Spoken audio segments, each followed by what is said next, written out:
Yes, sir. I have a little question regarding last week. Uh, in last week, we calculated the price of a bond in two scenarios in 8% and 12%. Yeah. So what is mean by that yield? Why do we calculate in two scenarios and we use the formula yield equal return divided by IRR? Could you explain that, sir, please? Which one?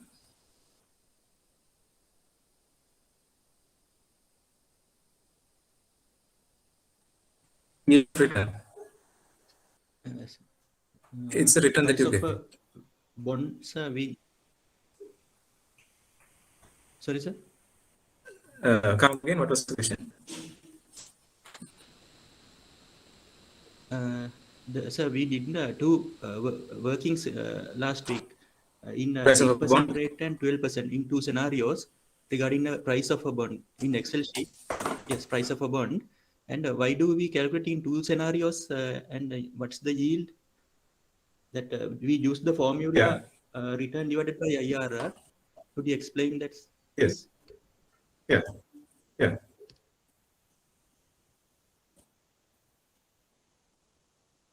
Interest rates, then bond prices will change because market interest rates are changing. So what is your yield when you, if your return is 8%, what is the price of a bond? And if the return is 12%, what is the price of a bond? Right. So as interest rates keep changing, the price of a bond also will keep changing. It doesn't stay the same. Okay. Clear? Okay, sir. Then what is the formula return divided by IRR yield? We use Yield that is formula return. No, I never said that. divided by IRR. Uh,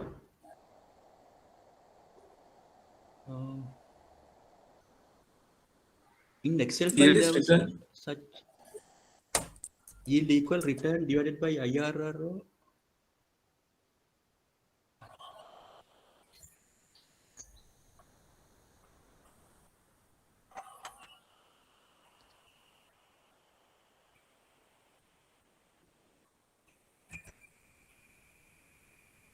Yield is anyway the IRR, right? Okay. Okay, sir. What is that you said? Yield is return divided by? Yield equal return divided by IRR or something. Where does it say that? Below, sir. In the Excel, yes. Below. No?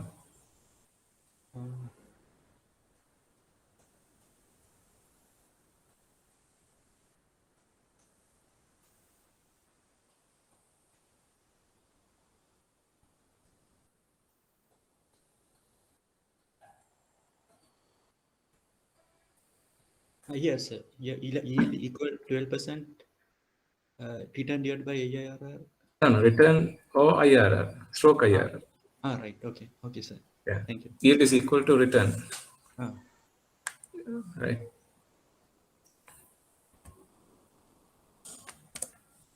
It's the return or the IRR. Okay. Okay, sir. Thank you. Yeah.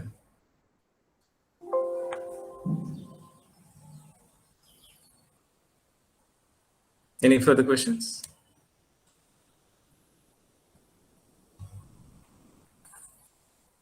So we did the bond price formula, which you don't have to memorize. And this is where we stop, no? Yes, sir. Okay, right. Can I, before we get cracking, can I ask you a question? Can you calculate the maturity value of 100 million? 100 million FD invested for 1 month. What is the at 10%, right? 1 month FD invested at 100 million 1 month FD. What is the maturity value after 1 month? Can you all calculate and tell me the answer?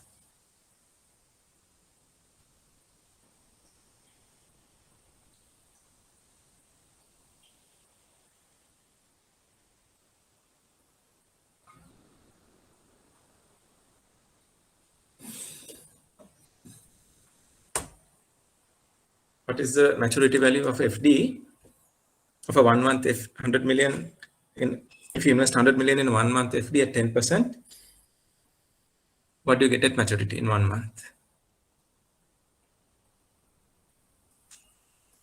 110 million. 1 month?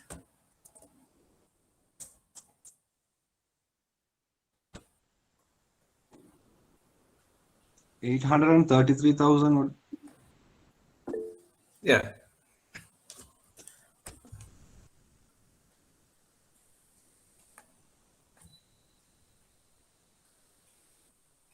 See, the question I asked was, what is the maturity value? No? And you have given the interest only. 10,083,333. So different people are getting different amounts. 9.1 million.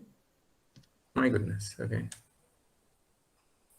That's after tax and all that also. Just assume there is no tax. Right. What is the interest amount you get? Interest only. 100 million, 10%, 1 month FD. What is the interest component?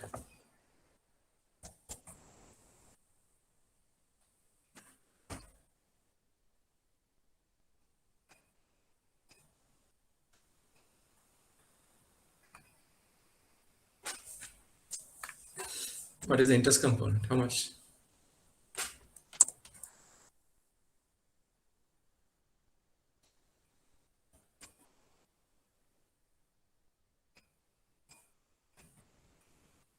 It's at 83,333. That's all. 80,000.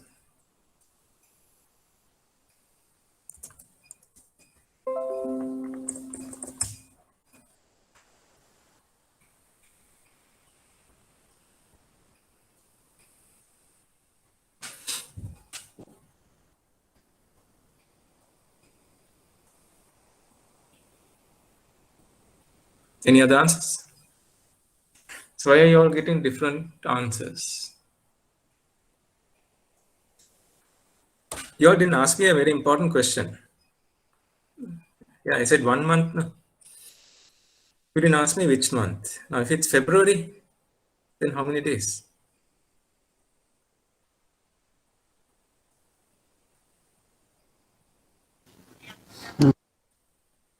Yeah? February? Or if it's January? September, how many days? Number of days in the month? No one asked.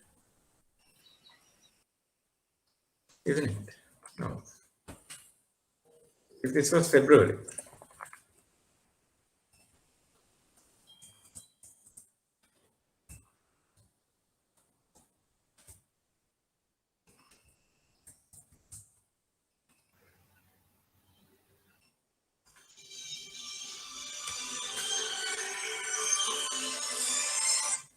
no, come in. Hi. Right. Okay. Thanks.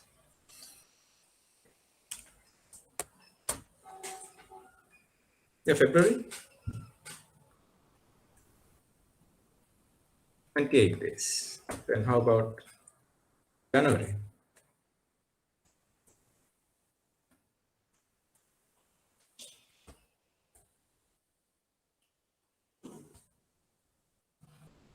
$31 days. September?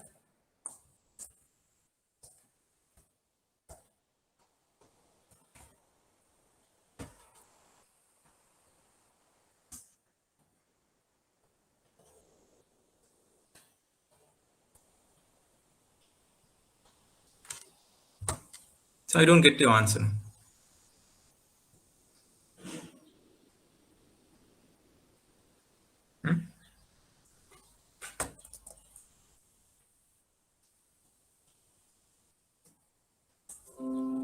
How come I don't get your answer? You took the easy way out. No? 100 million.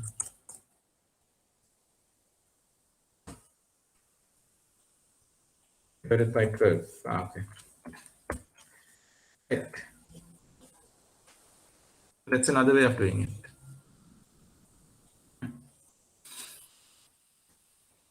Now in the first calculation, I have taken the number of days for a year as 365. And it's 31 days in January divided by 365. So February, 28 days divided by 365. September is 30 divided by 365. Here you have done 30 over 360. Right? So this is the actual number of days in January divided by the actual number of days in the year. Actual number of days in February divided by actual number of days for the year. Actual number of days September divided by actual number of days for the year. Here it is 30 over 360. Now these different bases are called day count basis. Sri Lanka follows actual for bonds.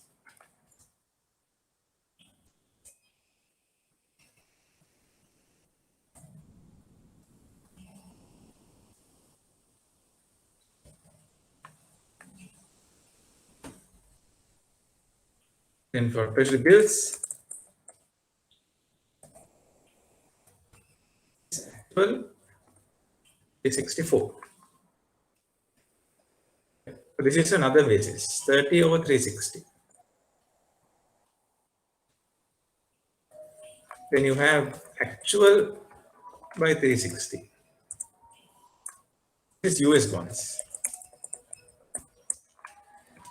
right? So different countries have their own day count basis, meaning that the impact is depending on the day count basis, the interest amount will change, right?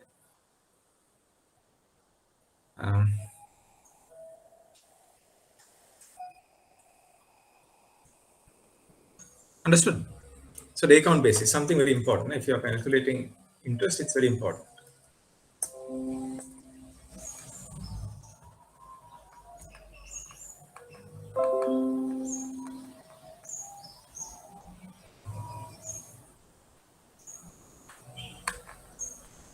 That is what day count basis means. The basis of calculating coupon or yield, right? Treasury bills, actual 364, bonds, actual, US treasuries, actual 360, and there are some which go by 360. Amortization. Now, if you go to last week's example, what we were discussing last week,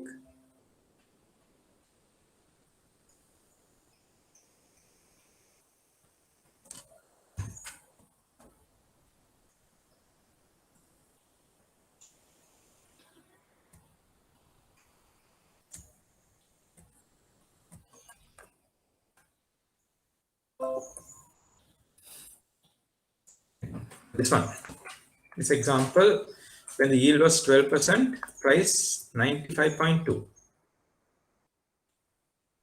And when the yield was 8%, your price is 105.15.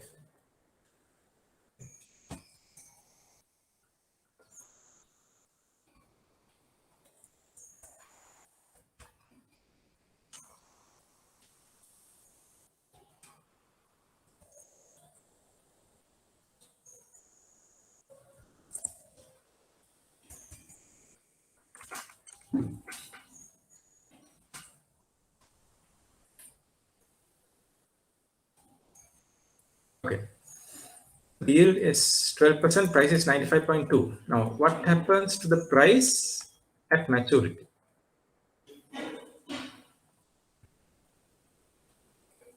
See, the yield is 95.2, but when the bond matures, what is the price? Or what is the face value?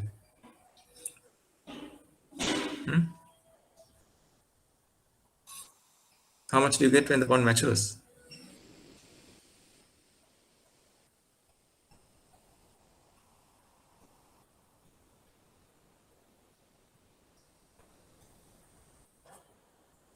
Forget the coupon, just take the face value. The current price is 95.2. When it matures, you get 100. No? Clear?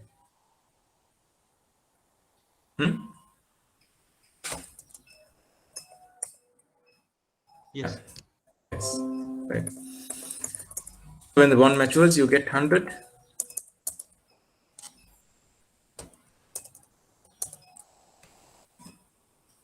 Which means within a period of 3 years, the price is increasing from 95.2, it is going up to 100, right?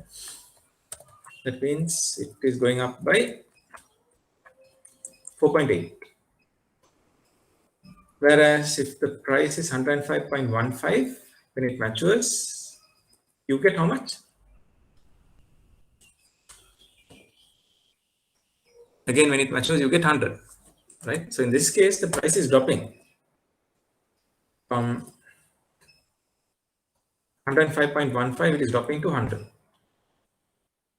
Right? Which means regardless of what price you buy a bond, when it matures, the price should be 100, right? So either the price should increase if you're buying at a discount, or the price should drop if you're buying at a premium. That is called amortization.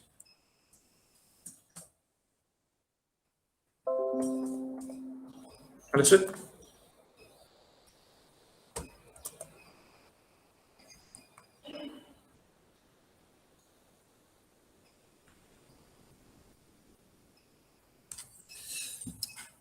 Settlement of bonds happen through a scriptless security settlement system, or SSSS, right?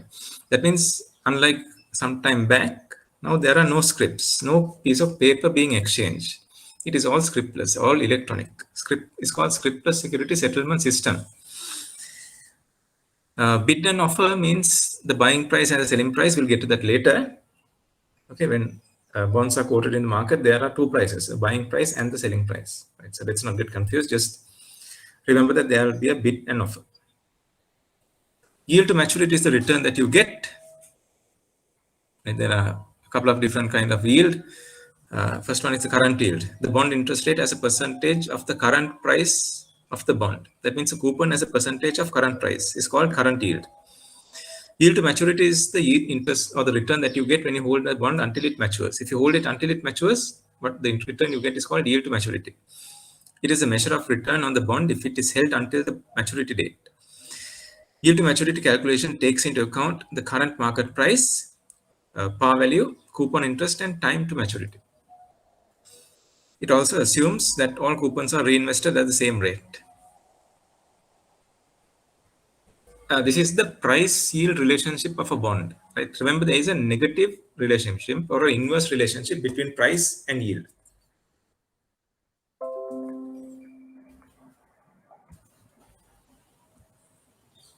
Right? There's a negative relationship between price and yield.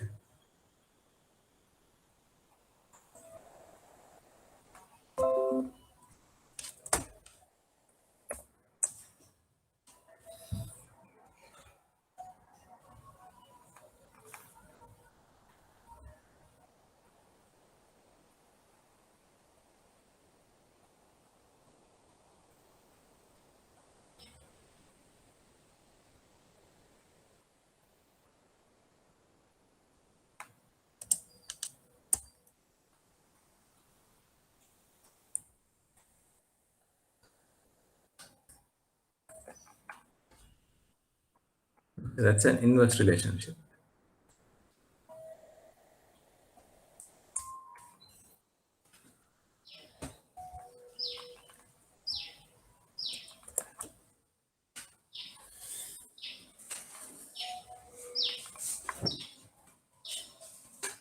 Price and yield have an inverse relationship. That means whenever the price goes up, the yield drops, or whenever the yield comes down, the price increases. Right? Or when the yield goes up, the price is dropping. Inverse relationship, they move in different directions.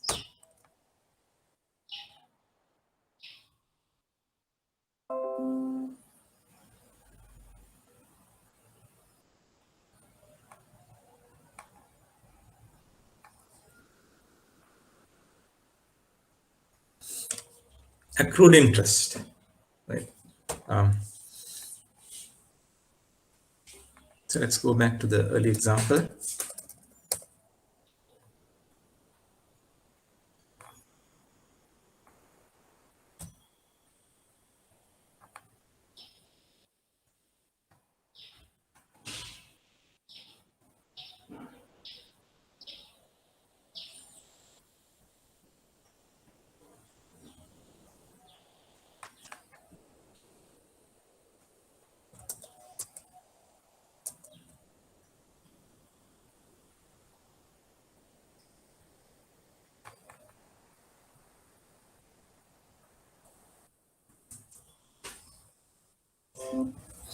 This one, right? Now look at the coupon, 10% coupon, which means every year, annual coupon of 10%, right? Every year you get a coupon of 10. So what happens if you buy this bond somewhere in between? If you buy it on the 91st day, right? So what happens is this coupon that you get, 10, is distributed evenly amongst the 365 days. That means every day you get an equal amount of interest, right? So if you're buying it on the 91st day, the holder until the 91st day should receive coupon interest up to that day, right? You're entitled to a coupon only after that. Okay. Now, when you buy this bond on the 91st day, you have to pay him whatever the price plus accrued interest, right? This is the interest accrual. That means the coupon interest accrues at the same rate over the period of time, a simple interest basis. So this is called the coupon interest. And if you calculate the price on this day, this calculation is 105.15. Perhaps let's assume that you get a clean price. You get a price of, on the 91st day, you might get a price, let's say, I'm just assuming 105, right? That's called the clean price. So what the buyer has to pay is the clean price plus accrued interest. Okay. So the buyer of this bond on the 91st day during that year will have to pay a price of 107.49. Right? So that's how bonds work. Your questions will not get this complicated. Only all you need to know is what to actually pay is called the dirty price of a bond. The dirty price is equal to clean price plus coupon interest. Right? Now this is annual coupon. You might get coupon semi-annually.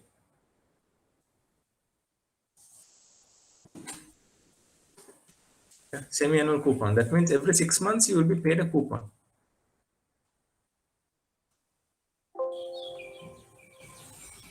I'll write it here. Let's say this is 10% semi-annual coupon. Semi-annual means every 6 months.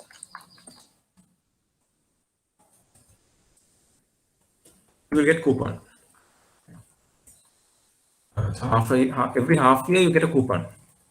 6 months you get the first coupon. Every 6 months means at the end of the first year also you get a coupon. Then 1.5 years you get a coupon. Second year you get a coupon. This is a 3-year bond.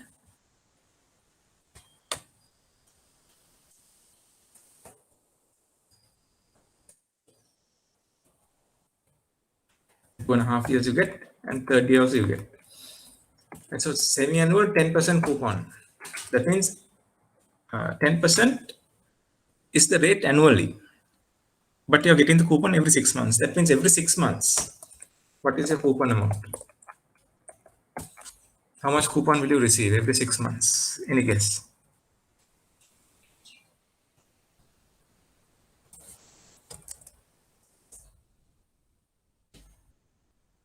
Semi-annual coupon bond, every 6 months you will get coupon of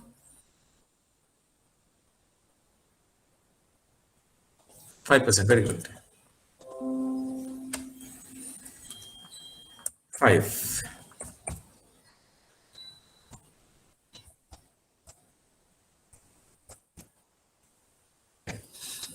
So notice here that every 6 months you get coupon of 5. That means for a full year you get a total coupon of 10.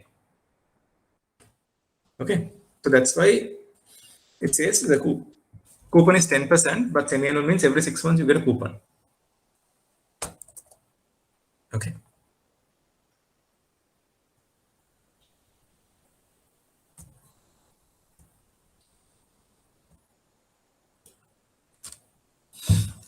Interest earned but not yet paid is what is called accrued interest. Now, if you look at this diagram, if A buys a bond on 1st January 2010 and he's selling it on 1st March 2010, so A has held it for 3 months from January 1st up to 1st March. And B is holding it until the next coupon, which is on 1st July. Right? This is semi-annual coupon. So every 6 months you're getting a coupon. Now the coupon interest from 1st January up to 1st March belongs to A.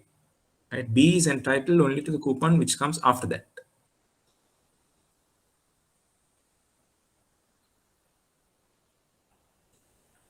So the clean price of a bond is a bond price without accrued interest. It's the price that I showed you earlier. That is called the clean price. If it doesn't include accrued interest, it is called clean price. Right.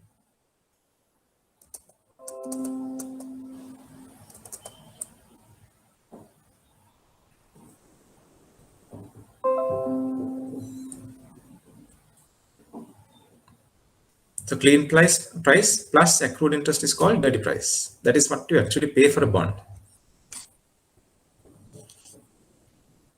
Right. So this formula is what you need to remember. Dirty price or the full price is the clean price plus accrued interest.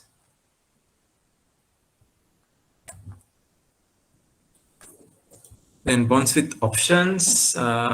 This we will discuss this later on. Right. Now, basically, callable bonds means if interest rates start going up, right? If interest rates start going down, then issuers or borrowers will not be willing to pay a high rate of interest. No? That's why if interest rates start dropping, you might notice that some of your customers will settle their loans. Right? When interest rates drop, they will prefer to settle their loans and maybe refinance at a lower rate. So likewise, if a company issues a bond, a debenture, and if interest rates drop, they will not want to continue paying the high interest. They might want to settle the old debenture and pay a lower amount of interest. That's called, right? So if some such scheme is embedded in the option or the debenture, it's called a call option, right? So that will benefit the issuer. Puttable bond is the other way around. If interest rates keep going up, then the lender or the investor will prefer to settle that old bond and reinvest at a higher rate. Right. So callable bonds benefit the issuer and puttable bonds will benefit the investor. Right. Remember, callable bonds will trade at a discount. Puttable bonds will trade at a premium.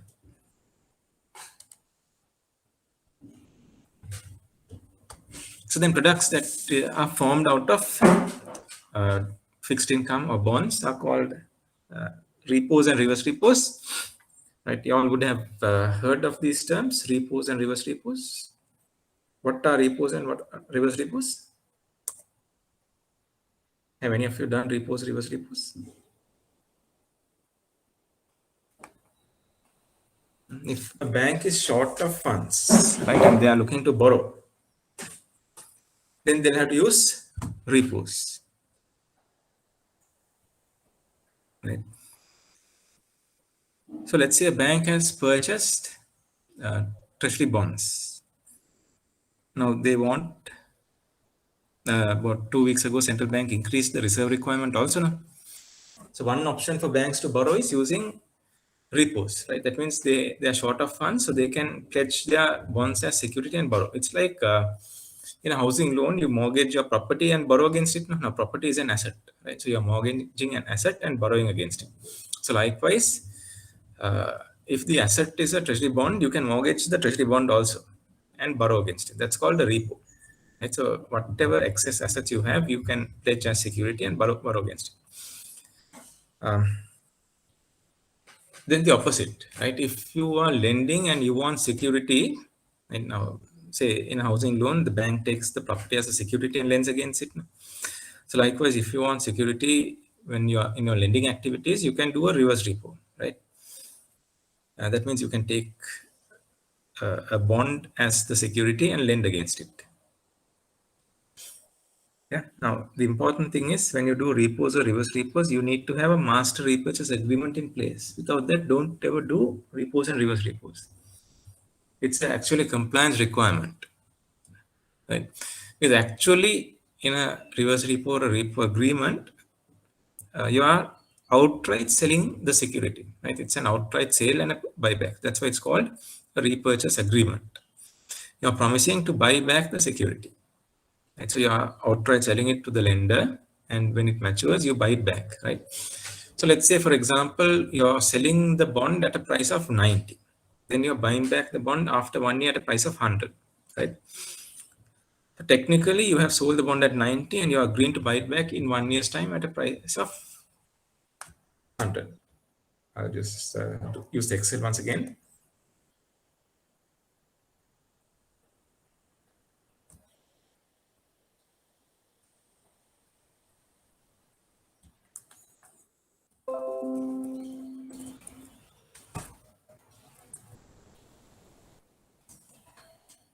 Okay. You're selling bond at 90. In 1 year, you're buying the same bond at a price of 100, right? So the selling price is 90, buying price 100, meaning you have paid the difference. When you sell, you receive 90. When you buy back, you have to pay 100, right? So in between, that means you have paid more than what you have received, right? So you're actually paying a total of $10 within a period of 1 year. Now, if you consider this as an interest, right? Let's say you have borrowed $90 and you're settling 100, then your cost of borrowing comes to divided by 90 into 100, 11.1, isn't it?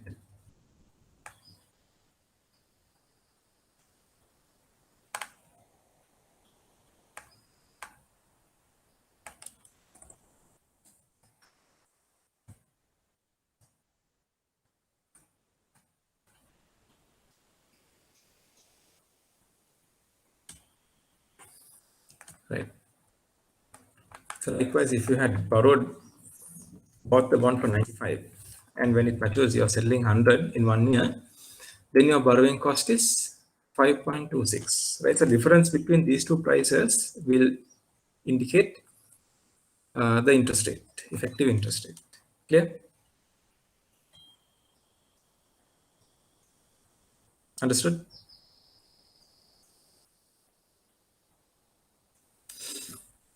Right. So remember, it's a must that you comply with the compliance regulation, meaning you have to have a master repurchase agreement in place. Okay.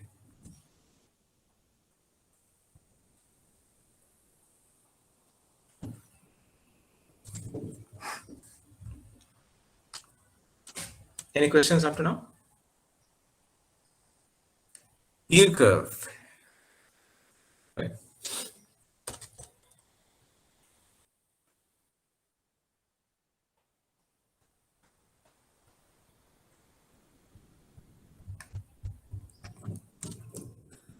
Get yield curve. Let's say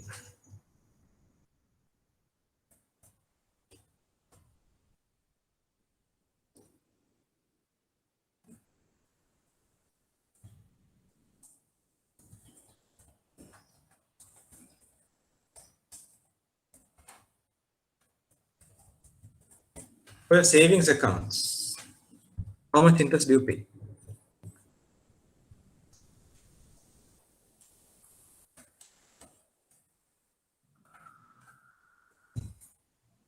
Savings account, what is your interest rate?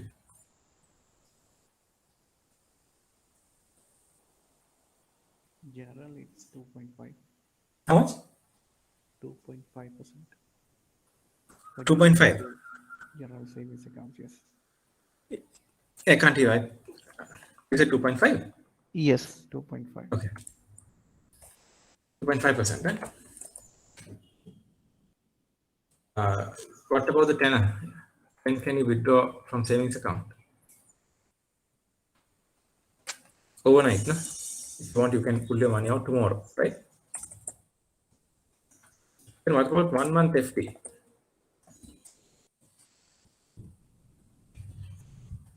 What is your interest rate?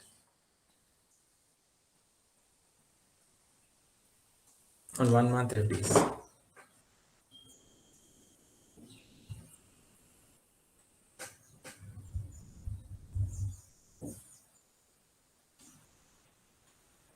Hmm? 4%? 3 month?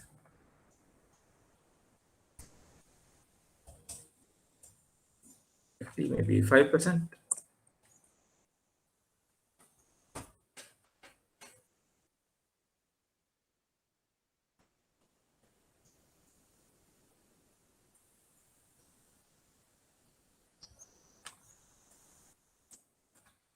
Six-month FD 5.5%.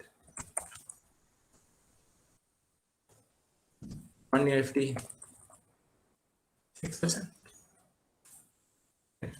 And 2 years FD maybe 6.5. I'm just throwing out numbers. 3 year FD is 7%. 4 year FD 7.5. And 5 year, let us say, is 8%. Then let's assume you have a 10 year also. 10 year, you might say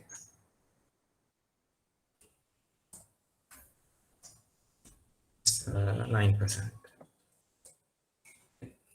So likewise, if you want, you can have 20 years, maybe 10%. Okay. The tenors, 1 month here. It is the 6 month.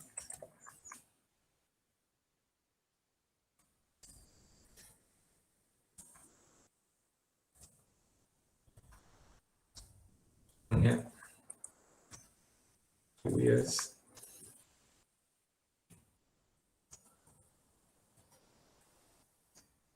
These are the tenors. So let me hide this for a minute. Okay. These are the returns that you get across various time periods. Okay. If this were government securities and not bank FD rates, right? It gives the base return that you will get by investing in these securities for varying time periods at a given point of time. If you take these same rates tomorrow or next week, the interest rates might change. Right? Because interest rates don't remain the same, they keep changing. Next week's interest rate might be different. But at a given point in time, the returns that you get over various tenors can be plotted through a yield curve. Right? Yield curve. Basic economics. Remember, you might have an upward sloping yield curve, perhaps a flat yield curve, or a downward sloping yield curve. Right? Upward sloping yield curve or a normal yield curve indicates the economy is growing. Right? So yield curve is a line that plots the interest rate at a set point in time for bonds having equal quality but differing maturities. Right? So this is the same entity. Maybe the government of Sri Lanka's treasury bonds. What returns are they giving over varying time periods? Normal yield curve is where the short-term debt instruments have lower yields than long-term. Very common. Higher yield is required by investors of long-term debt due to risk associated with time, right? That means if you invest for long-term, you will ideally want a higher return, right? Because your perception is that the longer you invest, higher the risk. Flat yield curve is the difference between short-term and long-term for bonds of same quality is very little. Right? Means show you the diagram. And inverted yield curve is where long-term yields are lower than short-term yields. Right? The short-term yield is higher than the long-term yield. It's called an inverted yield curve. Flat is where every across all tenors, you get almost the same return. Normal upward sloping means short term is lower than long term. This is how it looks like.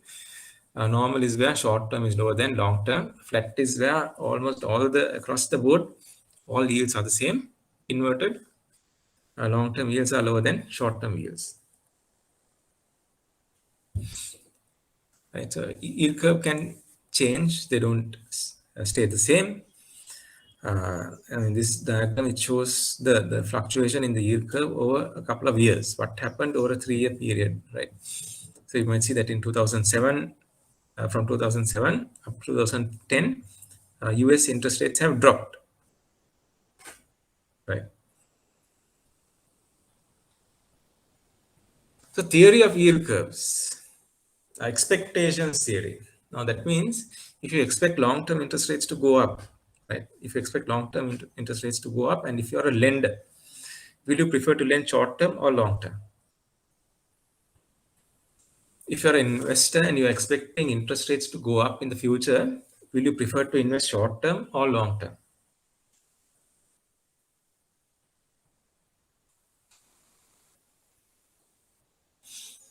Long term.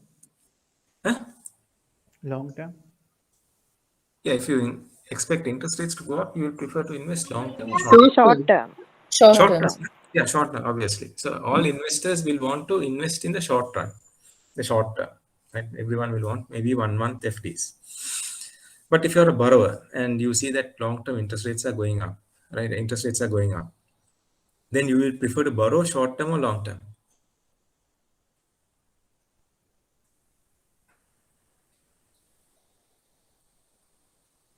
If you're a borrower Long and term. you expect interest rates to go up, yeah, you will prefer to borrow long-term. Right, so meaning all investors will prefer to invest short-term.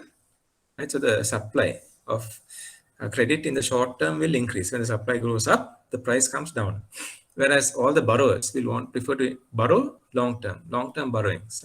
Everyone wants to borrow long-term. That means the demand for credit in the long-term credit will go up. Right? Demand for long-term credit goes up. So when the demand goes up, the price goes up. That means short-term price goes down, long-term price goes up. Right? So that's what gives the normal yield curve. That is where a lot of suppliers in the short term and lot of borrowers in the long term. So the yield curve will go up. Long-term interest rates will be higher. Investors have no maturity preferences, but do have expectations about future level of interest rates. Expectation for high interest rates generate positive slope yield curve, but if you expect interest rates, what happens if you expect interest rates to drop and you are an investor? Will you prefer to invest long term or short term? Long term.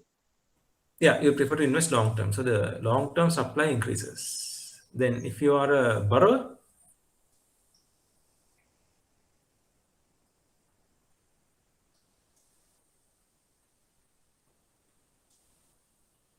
you prefer to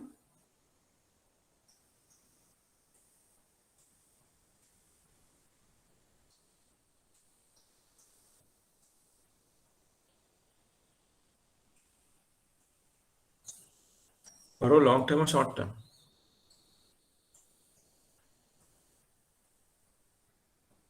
If you expect interest rates to go down. Short term. Yeah, you borrow short term, right? So everyone will want to borrow short term. That means short term demand goes up, whereas everyone wants to invest in the long term. So long term supply goes up. Because short term demand is up, the price in the short term is up, long term supply is up, so the price in the long term is down. That's why you get a negative or inverted yield curve. That is, people don't expect interest rates to change. Right? Then liquidity preference theory.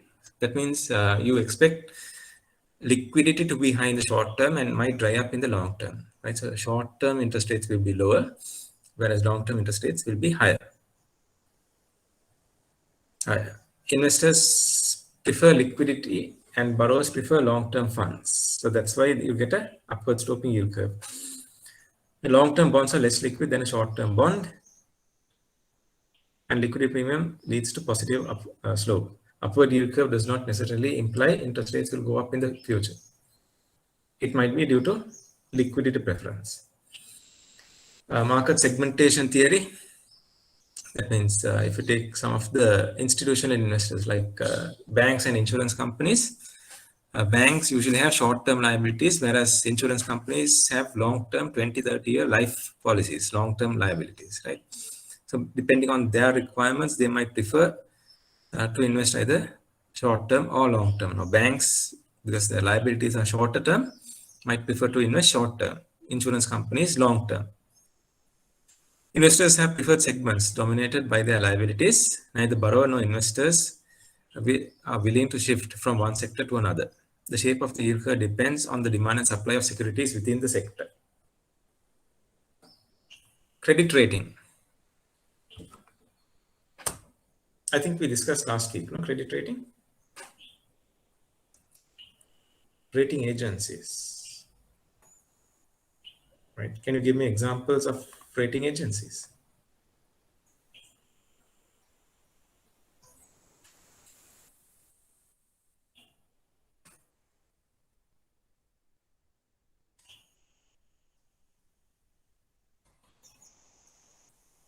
Examples of rating agencies.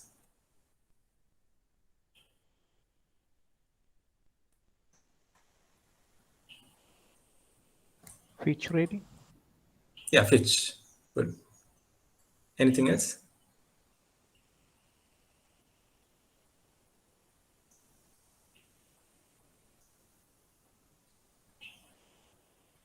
Moody's investor.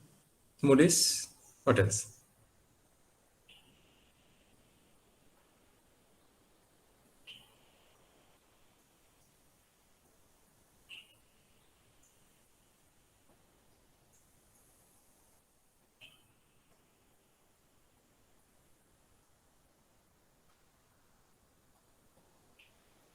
Yeah. ICRA. ICRA. Yeah. S&P.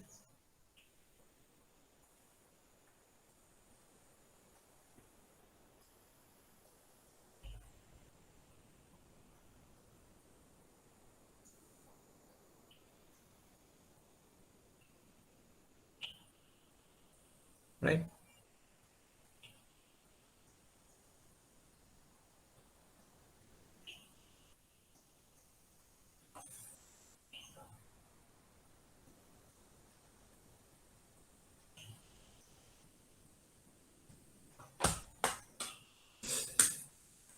Okay.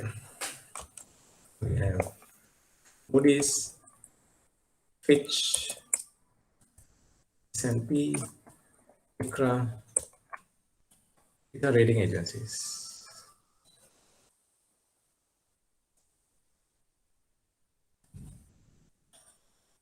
So remember, this is a dash. Don't ask me next week why I divided Moody's by Fitch or S&P divided by ICRA. Don't ask. Right.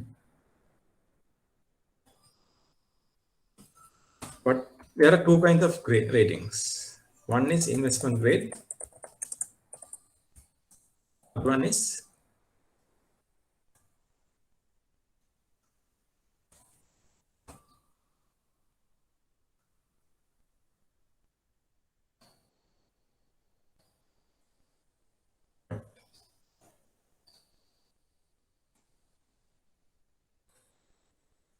non-investment grade, which is also called junk.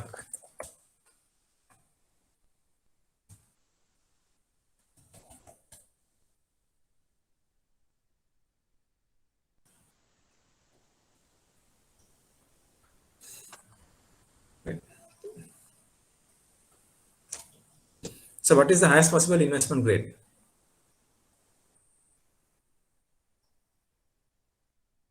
AAA. Very good.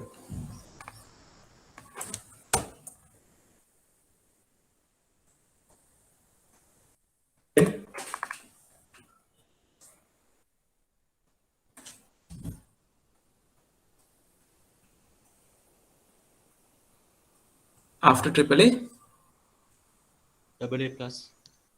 AA plus, then AA. AA minus, A plus, A minus. What comes after that? After A minus? Triple B plus. Triple B plus, triple B, triple B minus, right? This is the lowest.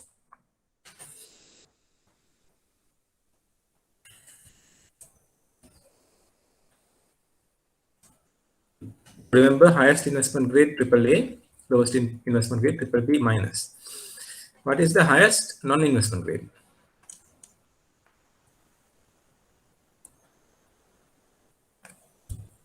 BB plus. Good. BB plus. B, BB minus, B plus, B minus, triple C plus, triple C minus, double C plus, double C minus. Sri Lanka is somewhere here. Is good or a bad position to be?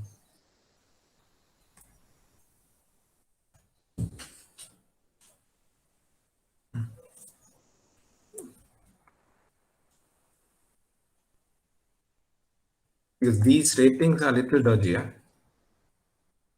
If we get to those, that means we are very, very close to default. If it's D and all, that means you are dead. Not worth even rating. Default rating. If I'm not mistaken, anything below double C plus is default, something like that. Okay, now as you go down this rating, the perceived risk, right, of either a country or a company increases. That means you're increasingly likely to default if you go down. But if you're going up, that means the default risk will reduce, continue to reduce. Okay, so that's why it is important that you maintain your credit ratings. Right, so these are the credit ratings, very important. Factors affecting global government security returns, mainly the economic factors, right? The political, legal, economic, social, technological, remember the plus factors, what we have learned in grade 2. In addition, what is happening globally? Like for example, if the US is increasing interest rates, then even local interest rates will have an impact. And if commodity prices are going up, things like crude oil are going up, that will also have an impact, right? Fiscal monetary policies. So fiscal policies means with taxes, what is going to happen? Monetary policies are interest rates, stock market returns, geopolitical factors, liquidity in the market. Right now, a couple of weeks back, from the 1st of September, central bank absorbed about 140 billion from the market. So that entire amount got mopped up. Legal regulatory factors. Yeah. Right. Shall you try this question?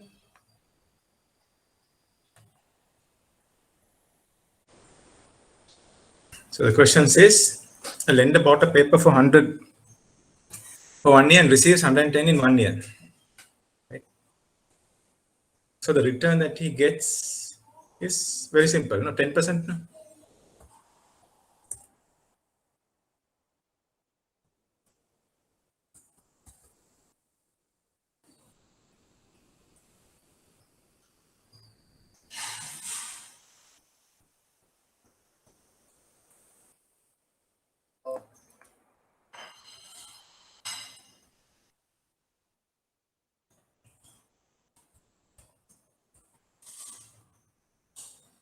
Investment is 100 today.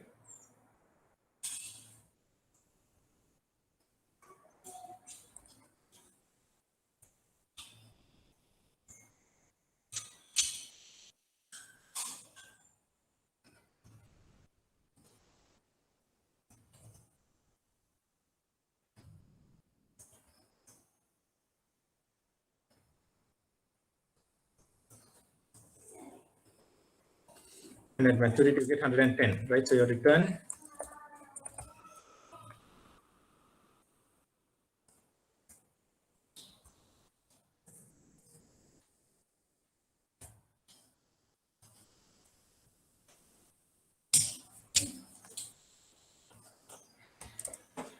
is 10%. Very simple. It's like what you learned in grade 2. Another way to look at it is the investor bought a paper at a discount to the face value of rupees 110. That means actually this, remember the concept we studied earlier, the face value of a bond. So you're getting 110 at maturity, right? And you're investing today 100. So what is the discount that you're getting? So it's actually a discount to the face value.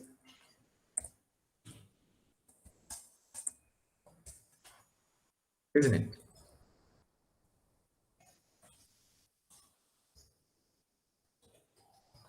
So you're getting a discount of 10, which is 110 minus 100.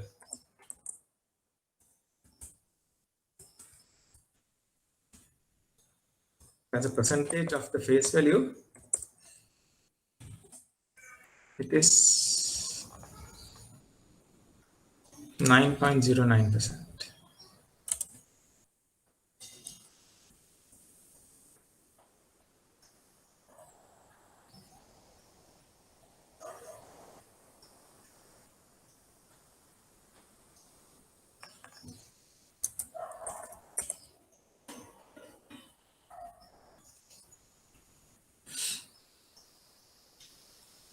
Understood? Any questions on that?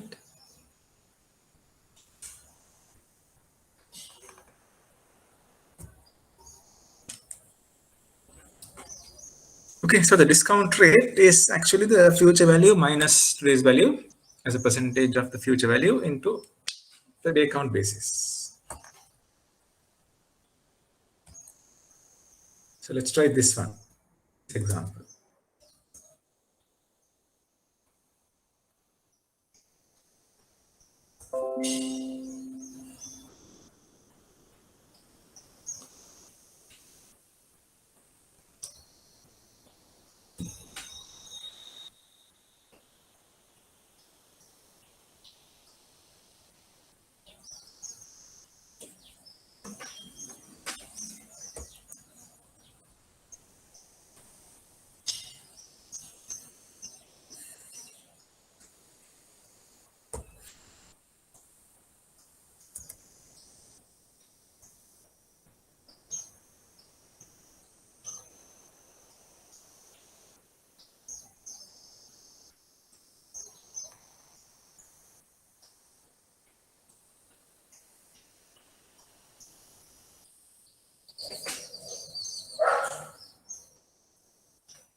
This one is the bank buys a treasury bill on 12th June for 4871,083. The government is due to pay the face value of 5 million at maturity on 11th. What is the discount rate the bank received? Oh, sorry, what is the discount the bank received and what is the discount rate? Right, so that's question number 1. Let's try that one first.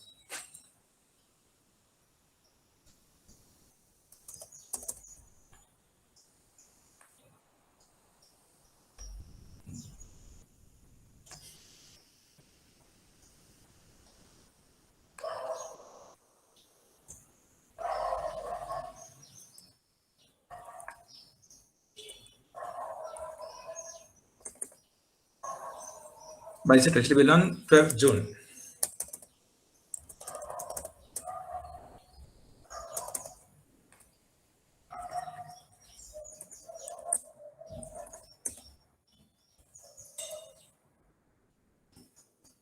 For 871,083.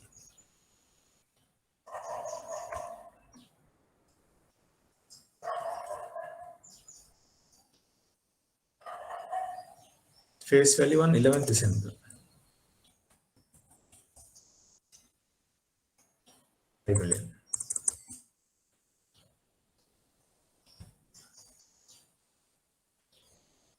The discount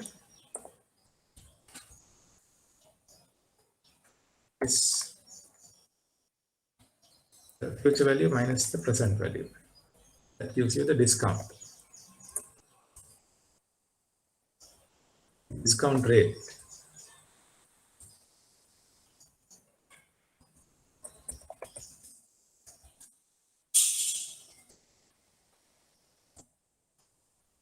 Discount, right, divided by as a percentage of the face value. Face value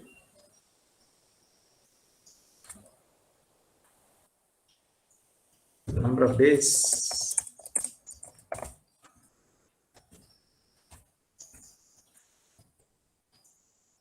(182) divided by 182, then you annualize into 365 into 100. It comes to a rate of 5.17.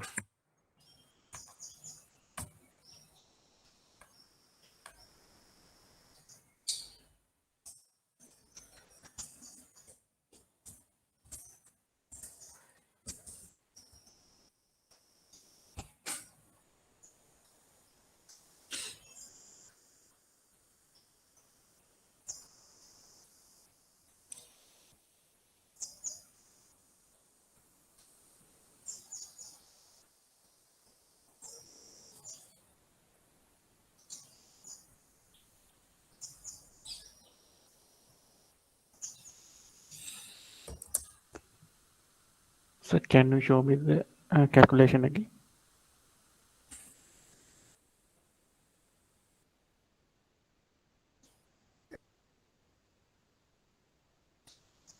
Am I on the Excel? Yes. Yeah, discount is okay. The face value and the present value. Percentage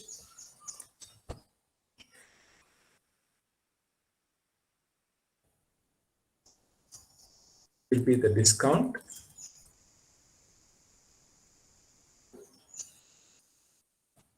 right. That discount you're getting over a period of 182 days. So for a single day, you divide by 182, then annualize it. Okay.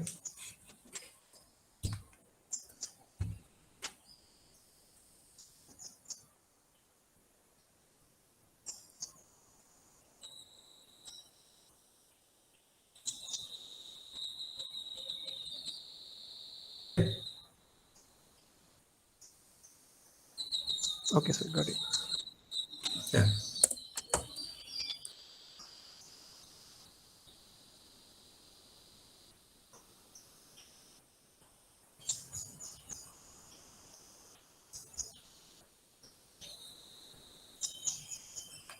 Well, it's a treasury bill, so it actually has to be 364.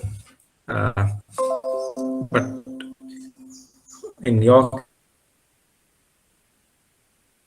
is 364 basis. The perfect answer would have been if you had annualized it.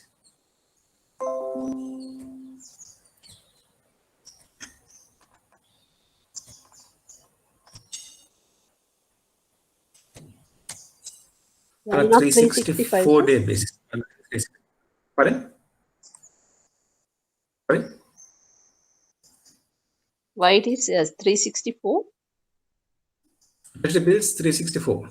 Remember at the beginning I was telling you, treasury bonds actual, treasury bills actual 364.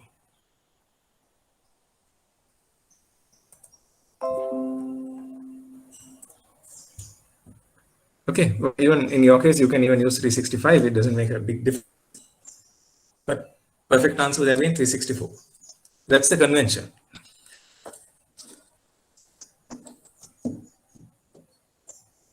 Convention for treasury bills 364. Because remember, treasury bills are issued on Fridays. No? They mature also on a Friday, right? 52 weeks from the date of issue. So 52 weeks from the date of issue. There are how many days for a week? Each week has how many days? 7 days a week. Grade 1. For a year, you have 52 weeks, 364 days. That is how you get 364. For treasury bills, treasury bonds, actual. This is only in Sri Lanka. Understood?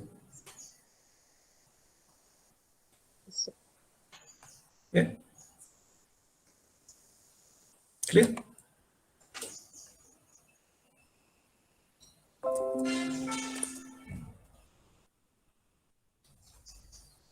Manisha, you're okay? You got the Excel sheet? Chandi, are you clear? Understood that? yes, sir. Okay. Manisha, you want to see the Excel again or you're okay?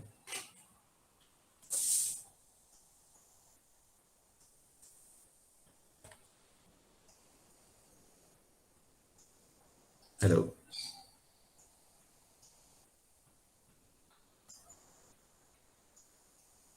So in the formula it says face value minus P divided by face value, and then Yeah. into you multiply that into day count basis divided by the number of days, is it? Yes. Yes. So in this, what you have done is you have divided. Now, don't try to memorize the formula. Do it logically, right? Say the discount you get is 128,000. That's clear now. Yes. So discount you get over a period of how many days?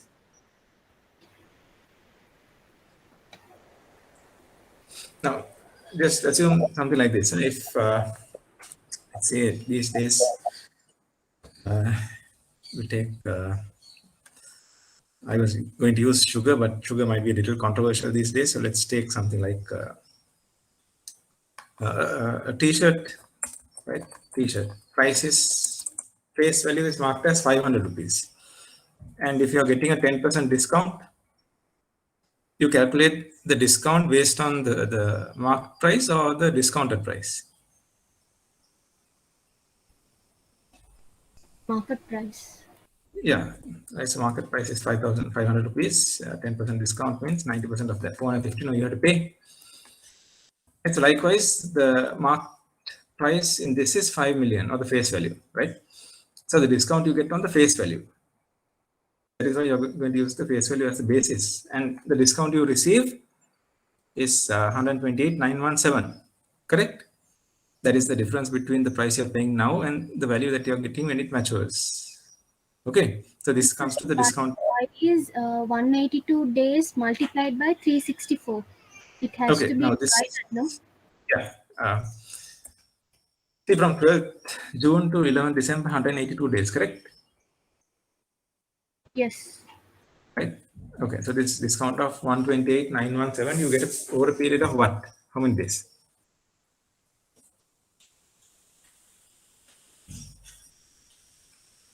You're getting it over a period of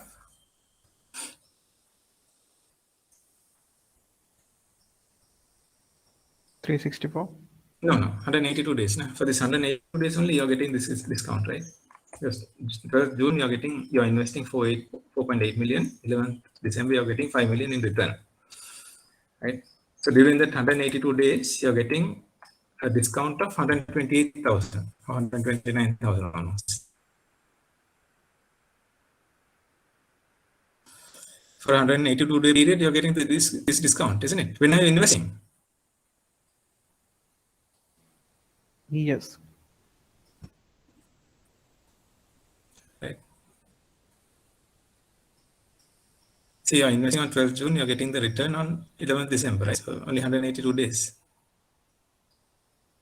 Simple thing, no? It's like you're investing 4.8 million in FD on 12th June. When it matures on 11th December, you're getting 5 million.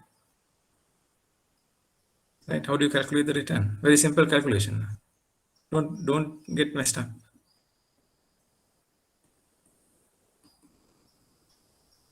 Right?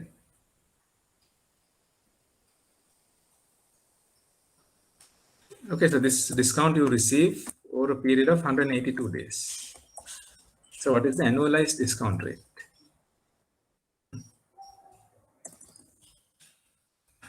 This is what you receive over a period of 182 days. That means every day you're getting 708 rupees, right? So every day is 708 rupees. Then for 364 days, 257,000, right?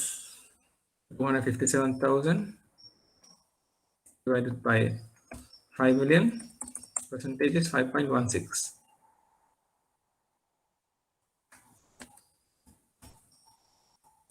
Understood?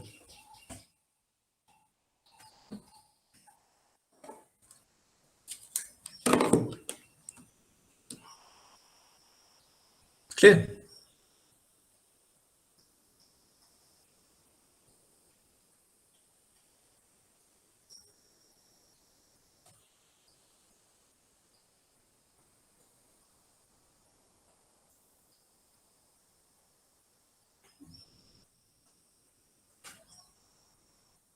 Yes, sir, that's clear. But the thing is that when it comes to the formula that in the presentation, it says that day count base is divided by number of days.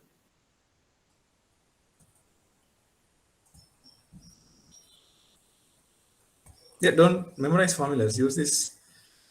Right, so day count basis, number of days in this is 182. Right? Do it logically. Don't always stick to formulas. This is simple stuff. Number of days. What is the number of days? 182, 182 days. What is the day count basis? 364. Yeah, 364. Right? So it's 364 divided by 182. Same thing. Okay.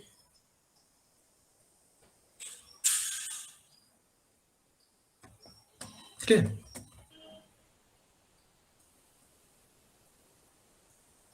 Hello?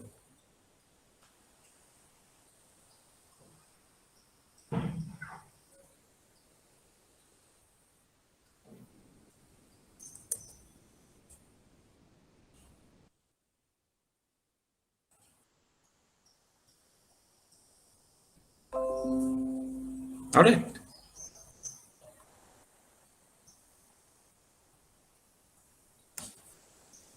Yes, I got it. Yeah, go. Yeah. Do it logically. Don't memorize formulas always.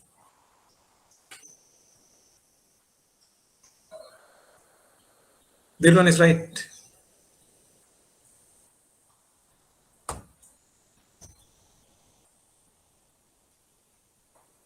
Where possible, try to use your logic, and then the amount you have to memorize is going to be less. Otherwise, it's not possible to memorize everything. Understood? Shall I try the next one? Next question. A bank buys a treasury bill on 12th June at a discount rate of 5.16. The government is due to pay back the face value of 5 million on 11th December. Okay, so it's the mirror image of the previous question. What is the amount the bank will pay?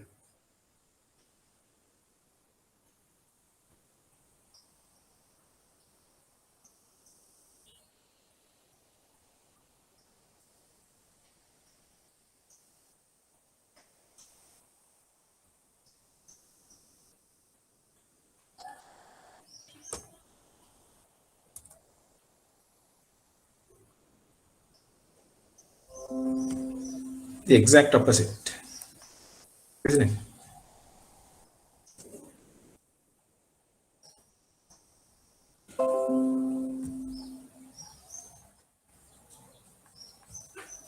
Bank buys a treasury bill on 12th June at a discount rate of 5.16.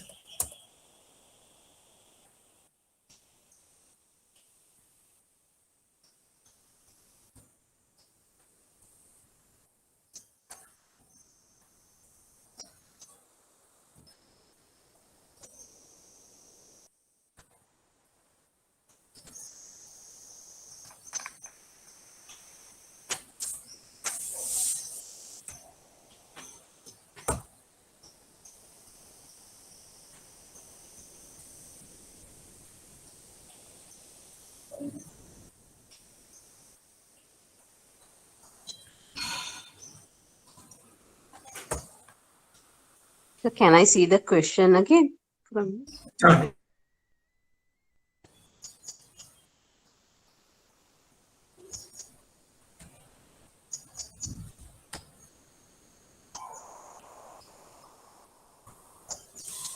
maybe you can take a photograph with your phone so that I can switch between screen. Dual screen would have been a lot useful, very useful.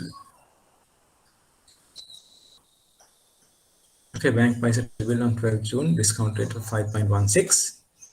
Government is due to pay bank face value of 5 million on 11 December. What is the discount the bank receives? Right, so it's the reverse.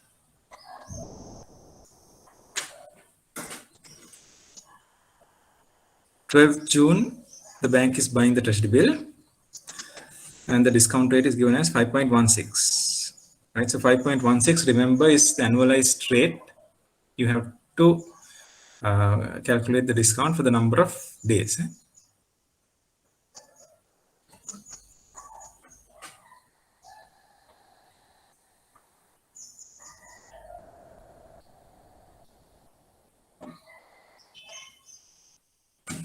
Okay. Can you go to the Excel?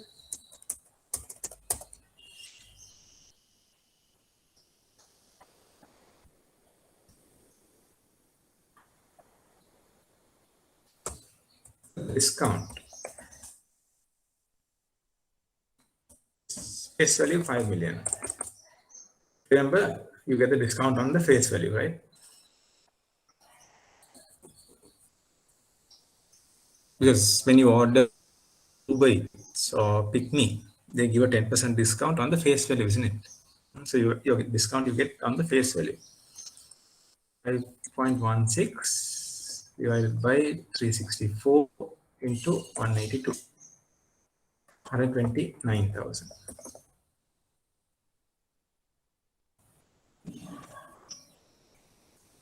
The discount the bank receives is 129,000. And investment of the present value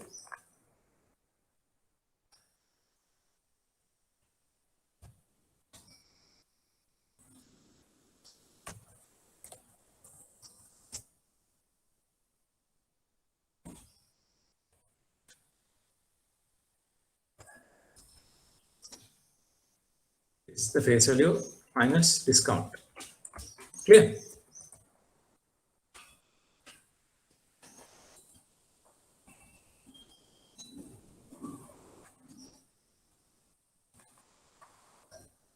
Remember, guys, at the exam you won't get Excel sheets. You can do the workings manually. Sir, can you show the working for the 129,000? Yeah.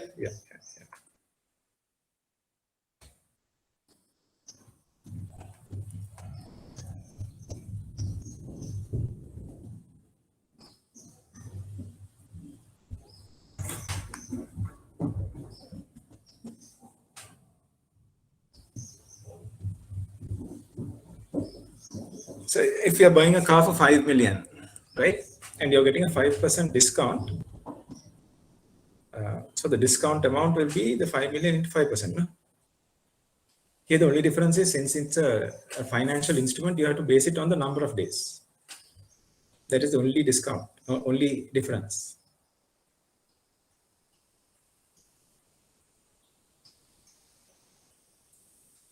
Okay, sir. Right?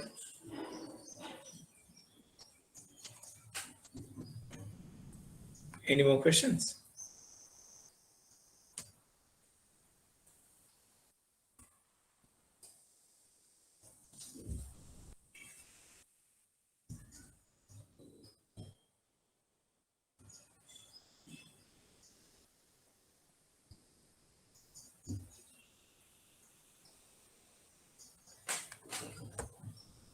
Is everything clear? Yeah, can we move on? The If you have 4 question, million, please. the 4,871,000 is the answer for the second part, no? Amount Yeah. that the bank will pay. Yes, the investment amount is the face value minus the discount. Okay. Okay, sir. Right.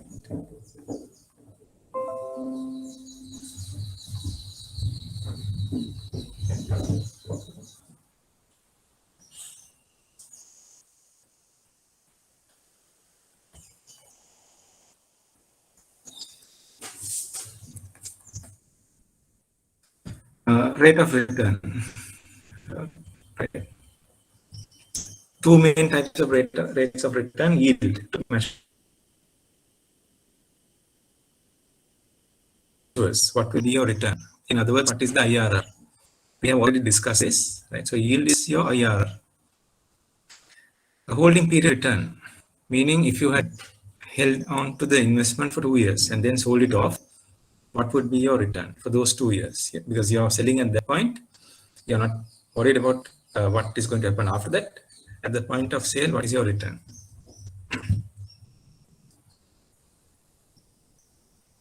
Shall we try this?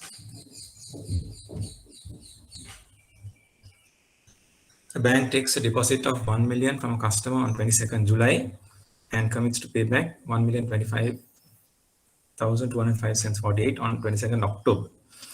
What is the yield to the customer? Now, this is a deposit, so you don't have to go by 364. You can use 365 basis. Day count basis 365.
Bank takes a deposit of 1 million on 22nd July.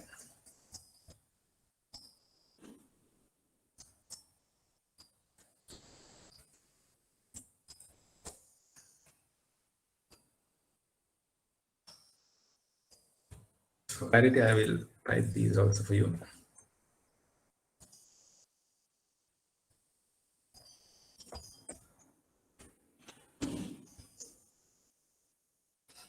That affects the working. Right.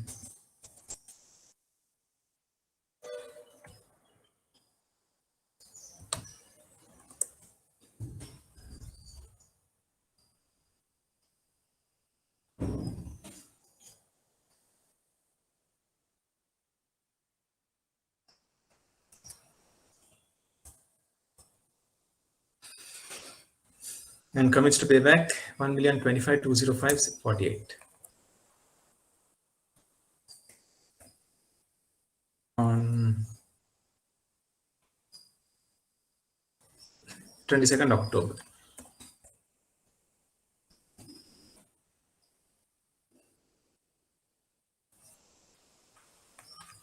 For this,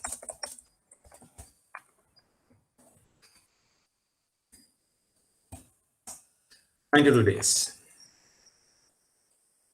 What is the yield to the customer?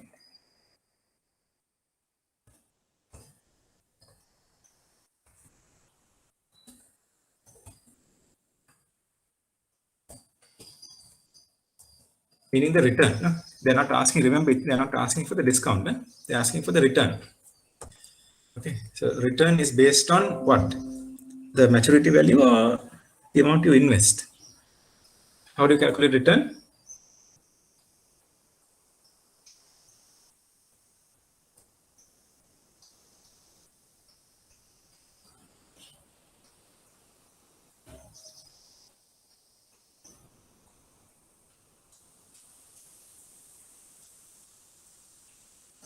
Yeah, return is based on what? The maturity amount or the return or the investment amount?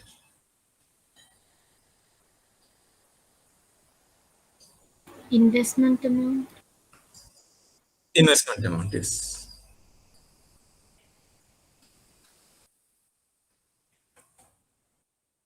Your return is 25,205.48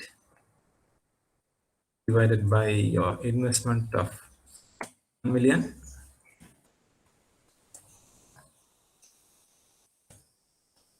Then you need to annualize it. This is what you get over a period of 92 days. Here you get into 365. That gives a return of 10%. Okay.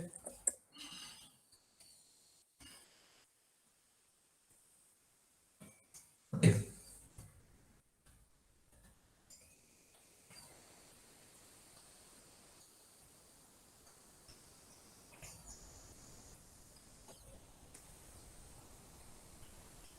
Any questions on that?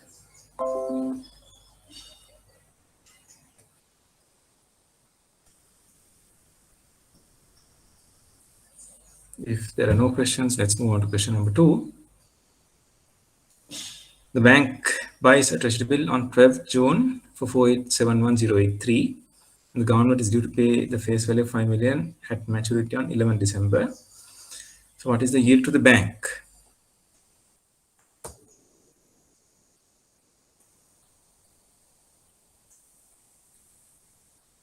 Which means it's very similar to our previous calculation.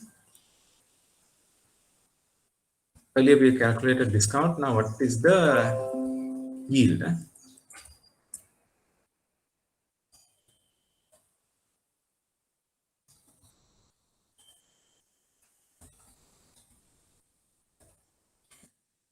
Right, so the yield will be based on what?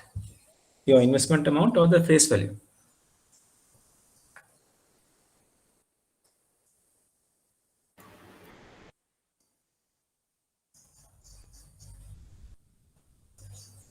Your return is based on what? The Face yield is value. based on?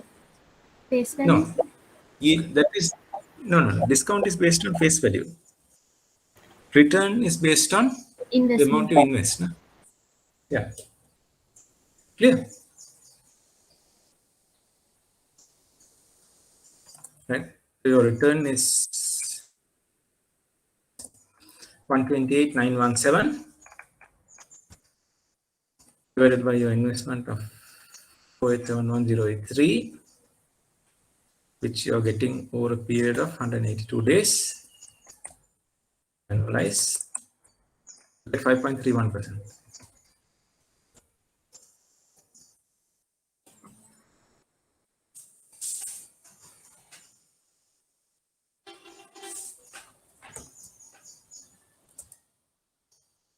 Okay.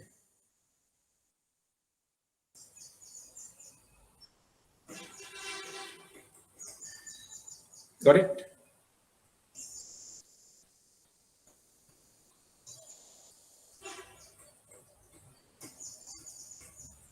So can you show the equation?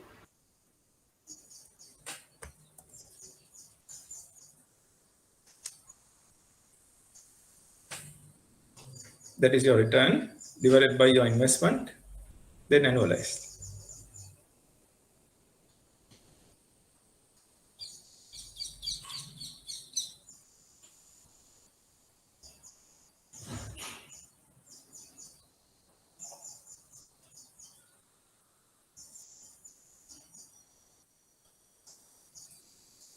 All right.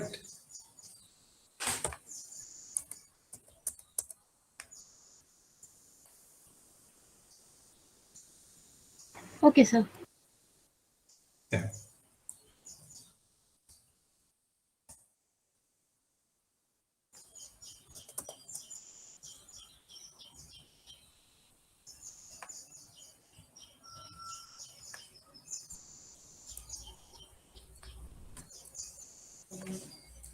Then the relationship between discount and yield, right? This one you don't have to memorize, but remember you can either go from discount to the yield or from yield to the discount, and they mean two different things. Remember, discount is based on the face value, whereas yield is based on your investment value. Right? So easiest way to remember is yield is a return.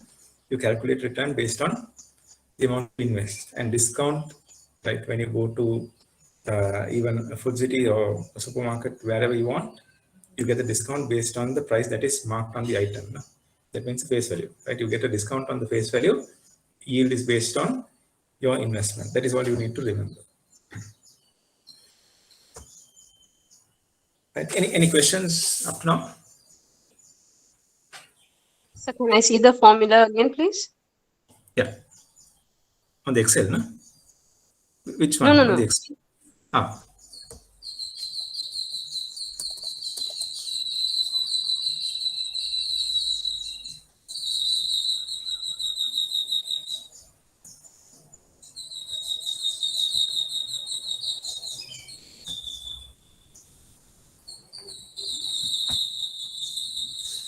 This one.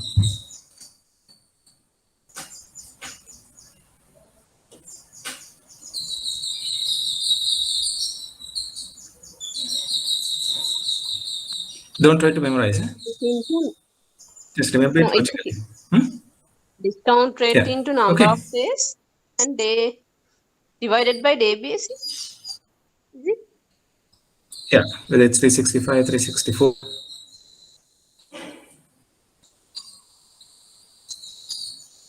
No, in this formula, discount rate into number of days, Yeah. but the day basis into 100. That means divided by day basis, is it? Yes. Right, whether it's 365 day basis, 364 day basis, all that. But don't memorize this formula. Do it logically, otherwise, if you make one mistake, too many equations to memorize, and if you make one mistake, it goes for a 6.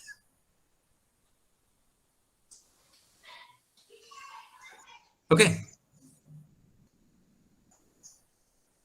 Day basis, you were there, no, when we discussed 364 day count basis, actual, all that Yeah.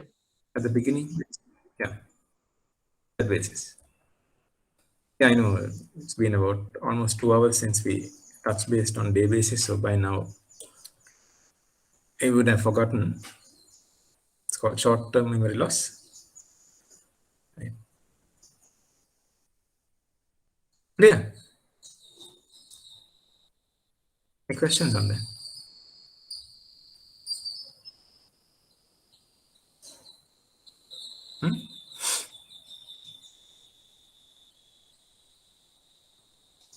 No questions? Yeah, I didn't understand this. This one?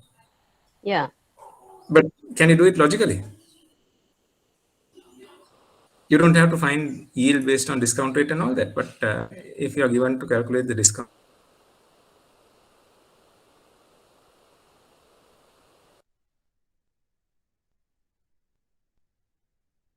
Hello?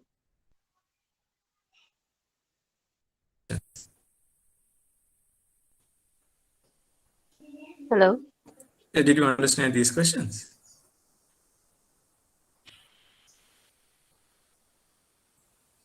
Hello?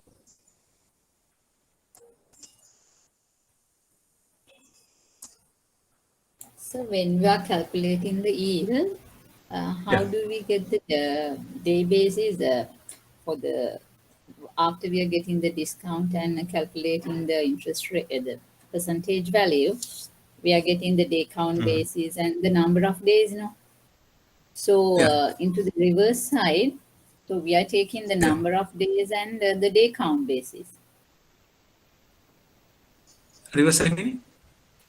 So after we are getting, so we are in the second question we did Yeah. the yield to the bank. Okay. Yield to the So how bank. much is the bank investing? Yeah. How much is the bank investing? Investing 4.8. Okay. Then at maturity they get 5 million. So up to the discount is fine.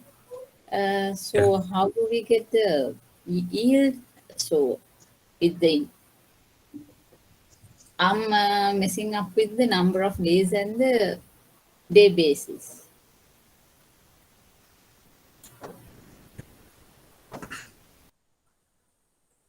You know what a day basis is? Yes, sir. Right. So what is the return the bank gets on this? They investing for it 129,000. Yeah, they get a return of 129,000. Yes. And Yes. you have to calculate the return based on the investment amount or based on the maturity amount. Based on the investment. Okay, so based on the investment amount, this is the return they get, right? Yes. So that's 2%.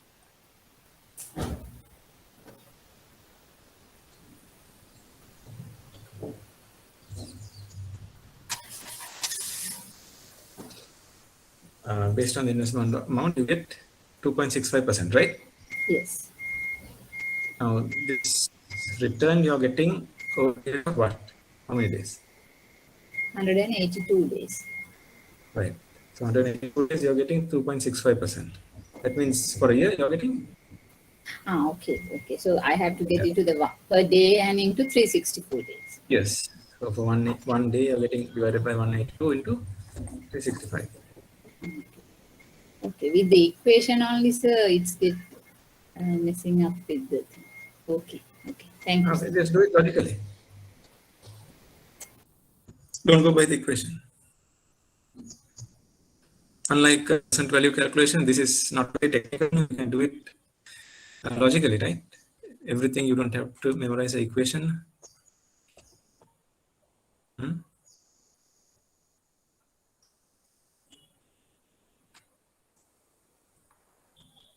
Isn't it?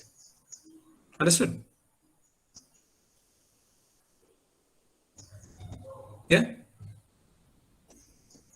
Hello? Yes, sir. Okay.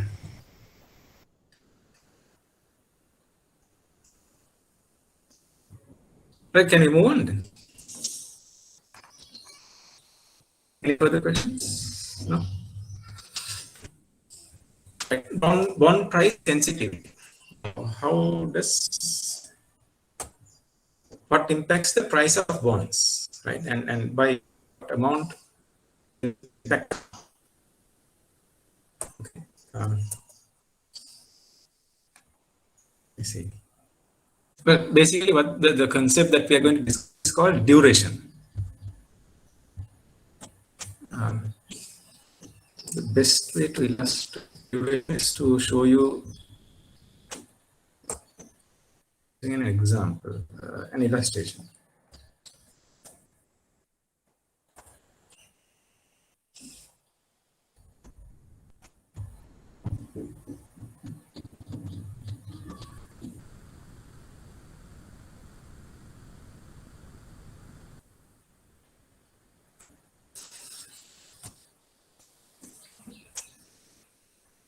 Right, bond price sensitivity using duration. And what I want to explain is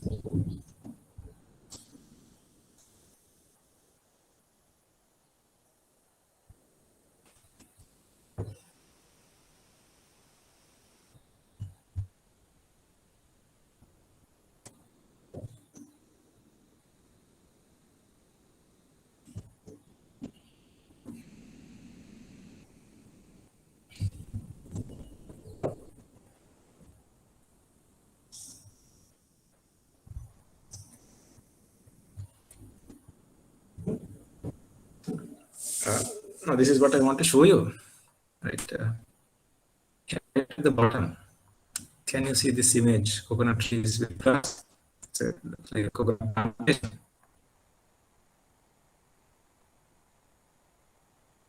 The image at the bottom. No, just picture this in your mind. Okay, conceptualize it. I'm trying to zoom in, but it's not working.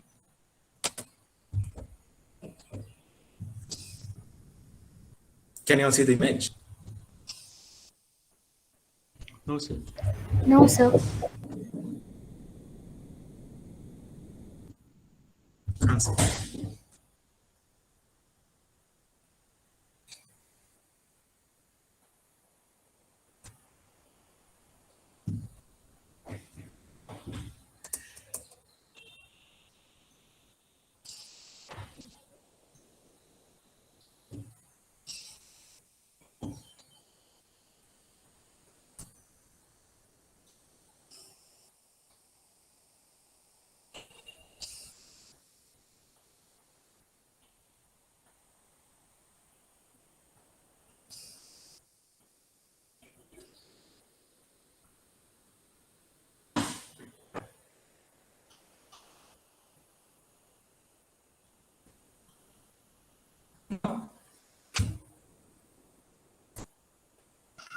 Can you all see this?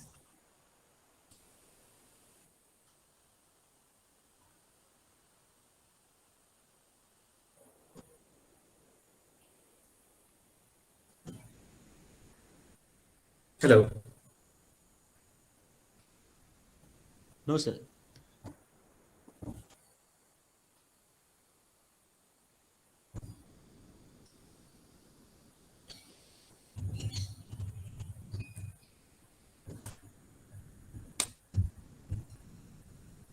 How about now? Can't see?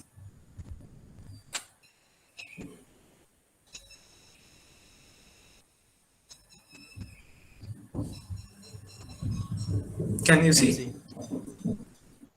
All right. So this coconut trees, right? Okay, and next to that you can see grass also. Yeah. So if there is, right, which one do you think will move the most? Coconut tree or grass? Tree. Grass.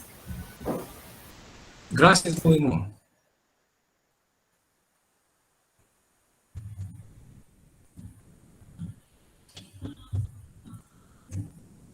Grass will topple, or the coconut tree will topple.